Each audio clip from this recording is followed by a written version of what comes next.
everyone, I'm Vanetta from The Handyman's Daughter, and I wanted to show you all the features of this stand I put together for my SawStop job site table saw.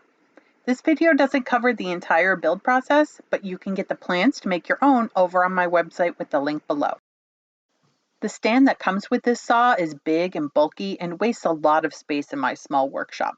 Now I have a ton of storage and a work surface for supporting bigger sheets of plywood and crosscut sleds.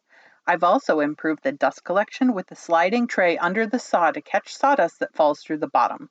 There's even more storage underneath for sleds and jigs. The Rockler Dust Right dust collector hangs on the wall with a trash can separator underneath it.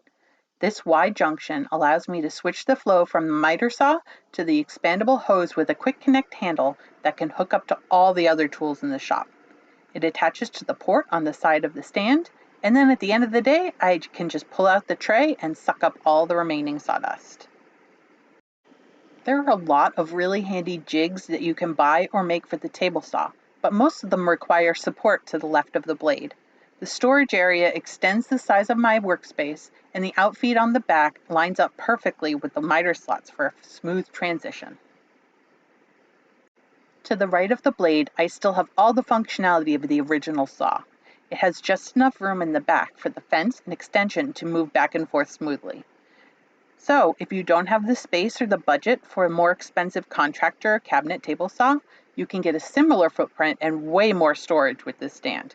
You can get the plans and the tutorial over on my website with the link below. See you next time!